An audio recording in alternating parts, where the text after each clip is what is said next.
The Resident Evil saga starts in the 1960s with scientists hunting for rare viruses in closed ecosystems hidden away in the heart of the African continent. The thorny history of Jill Valentine, Leon Kennedy, and other fashionable survivors fighting bloody frogmen, Spanish farmer cultists with squid knife heads, and old-fashioned zombies is not easy to grasp after 20 years of games.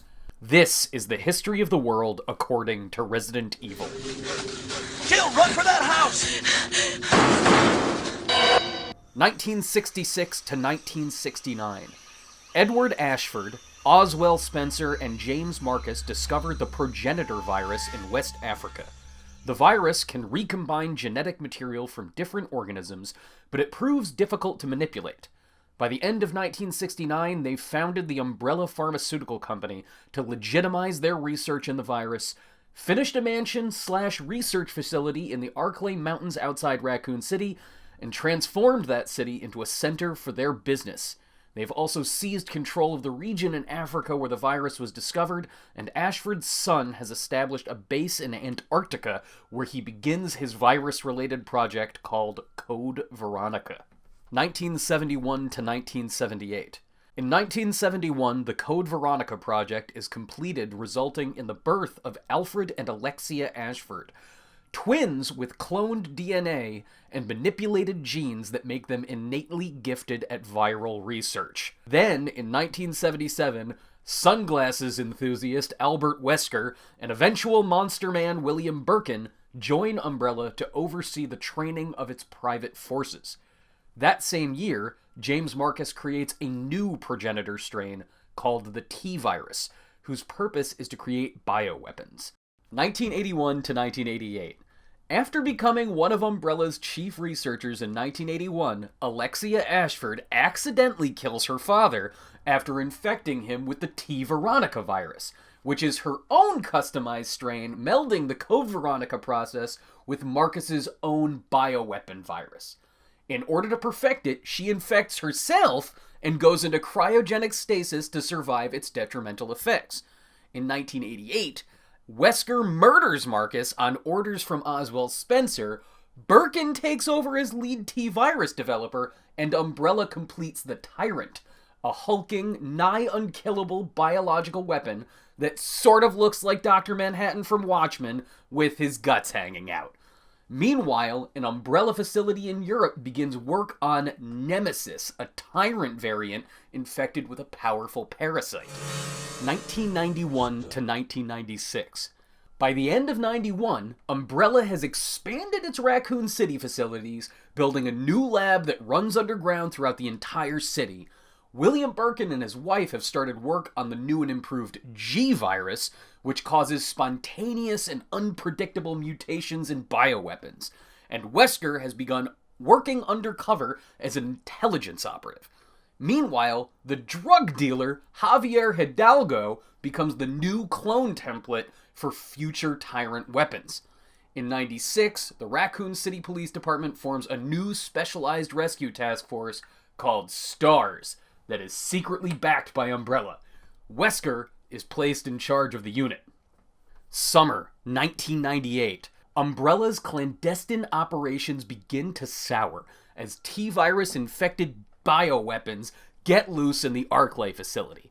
After mauled bodies begin appearing in the woods, STARS team member Rebecca Chambers is sent to investigate when she meets former Marine Billy Cohen during a T-virus zombie outbreak on a train. Nothing in our training could ever have prepared us for the nightmare that ensued. Which leads them to a training facility nearby the Arklay mansion where they encounter Albert Wesker and William Birkin. Wesker reveals that he has betrayed Umbrella and is stealing research, and Birkin refuses to join him so he can finish the G-virus. I refuse to abandon my work. Meanwhile, a STARS team including Jill Valentine, Chris Redfield, and Barry Burton are trapped in the overrun Arklay mansion with Wesker, where they're forced to fight an outbreak of zombies, zombie dogs, zombie sharks, and a menagerie of other gruesome mutations run amok. You were almost a Jill sandwich. While Chris and Jill survive Wesker's inevitable betrayal and defeat a Tyrant on sight, they are not able to prevent the viral outbreak from spreading to Raccoon City via infected rats. In August, the city is completely overtaken by bioweapons. Rookie cop Leon S. Kennedy and Chris's sister Claire Redfield arrive to find the city decimated before meeting up with intelligence operative Ada Wong and Sherry Birkin, daughter of William, who is carrying a sample of the G-Virus. I can't believe the man who developed the G-Virus is actually her father. All four escape from a grotesquely mutated William Birkin before the city is destroyed by the US government with a sterilizing missile strike. At the same time, Jill Valentine also escapes from the city while pursued by Nemesis, with Umbrella revealed to the public as a dangerous rogue weapons manufacturer. A new period of biological warfare begins. The US government shuts down Umbrella's operations and hires Leon Kennedy as a consulting operative. Winter 1998. After Chris Redfield heads to Europe to fight Umbrella abroad, Claire follows her brother, only to be captured by the company and imprisoned on Rockfort Island, an Ashford-controlled Umbrella training facility where another T-Virus outbreak has left zombies all over the place. Claire, Chris, and Leonardo DiCaprio look-alike Steve Burnside defeat a violently insane Alfred Ashford before getting shunted off to Antarctica, where they encounter and destroy a resurrected Alexia Ashford.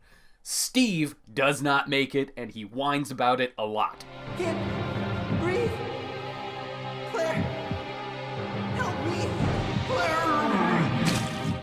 2001 to 2004. Leon and Jack Krauser, a special ops soldier working with the US government, encounter an outbreak of the surviving T. Veronica virus, which has been provided by Wesker to the drug lord Hidalgo, who'd been cloned to make tyrants. Leon survives the encounter, and Hidalgo's base of operations is destroyed.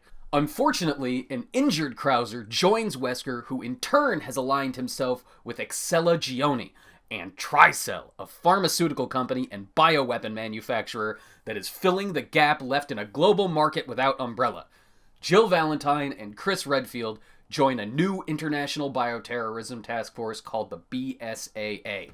2004 to 2005. Krauser abducts Ashley Graham as a double agent within Los Illuminados, a Spanish cult controlling a mind-altering zombie and bioweapon-generating parasite called Las Plagas. Leon Kennedy is dispatched to rescue Ashley because she's the president's daughter. My assignment is to search for the president's missing daughter. What? All by yourself? And he is also tasked with destroying Los Illuminados, which he does before escaping on a totally sweet jet ski, but he does not prevent Ada Wong from securing a sample of Las Plagas and giving it to Wesker. Elsewhere, bioterrorist group Veltros causes the destruction of the island city Terra Grigia by releasing the new T-Abyss virus on the public and forcing that island's sterilization.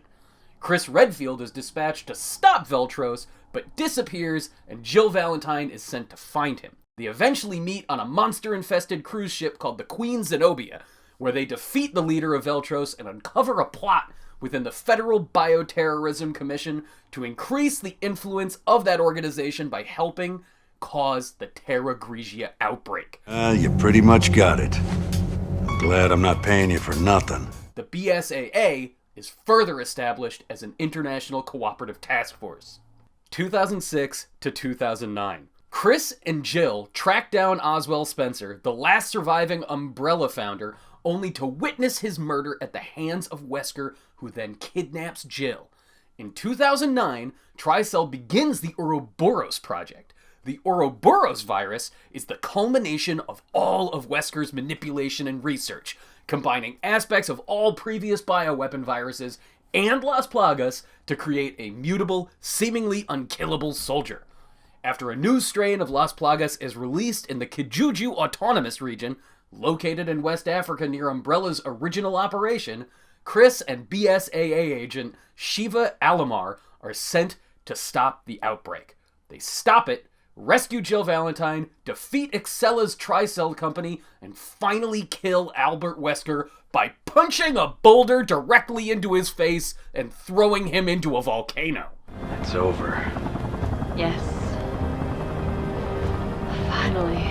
2011. Now working for the non-government organization TerraSave, devoted to helping survivors of bioterrorism and prevent new groups like Umbrella and Tricell from forming, Claire Redfield and Moira Burton, daughter of Barry, reporting for duty, Ms. Redfield, are kidnapped and brought to an island. Barry, now working for the BSAA, heads to the island to save them 6 months after their disappearance. When he arrives, he meets a young girl named Natalia with unusual psychic abilities. It's revealed that the island facility is run by Alex Wesker, Albert Wesker's sister, dead set on revenge and perfecting her brother's viral research.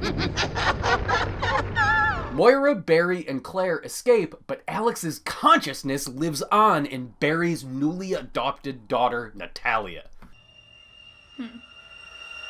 2012 to 2013. Bioterrorism is now a global plague. A BSAA team, led by Chris Redfield, fight Javo, mutated soldiers infected with the durable C virus, deployed by the terrorist group Neo Umbrella. It's Raccoon City all over again. Sherry Birkin, now grown up and working for the US government, is sent to track down Jake Mueller, the son of Albert Wesker, whose blood contains natural antibodies for the C virus. no question. You've got the antibodies. Falling into a trap set by Neo Umbrella, Chris Redfield's entire squad is killed, save for his protege, Piers, and both Jake and Sherry are taken captive. For 6 months, an injured and amnesiac Chris wanders Edonia, while Sherry and Jake remain in custody. In 2013, agents Helena Harper and Leon Kennedy are present at a Neo Umbrella viral attack in Tall Oaks that results in the death of the United States President.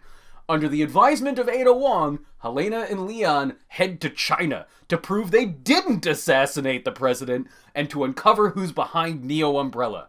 Piers and the rescued Chris also head to China to fight a massive Javo outbreak that's overrun Shanghai, where Sherry and Jake are also being held. While the city is almost completely destroyed, the sextet alongside Ada Wong destroy Neo Umbrella's underwater base and defeat Simmons, the president's aide and closest confidant, who is revealed to have been manipulating everyone as part of a larger conspiracy called The Family that seeks to control world events.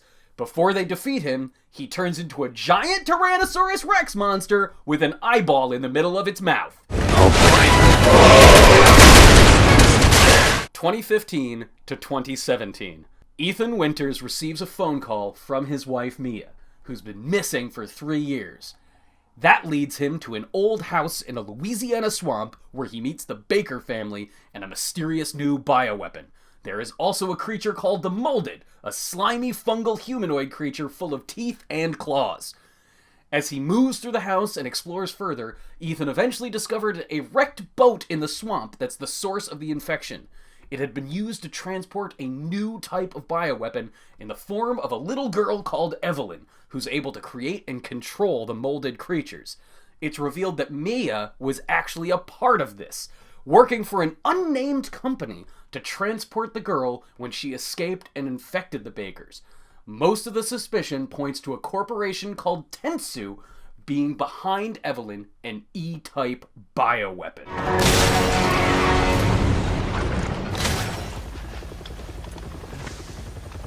I'm Redfield. I'm glad we found you.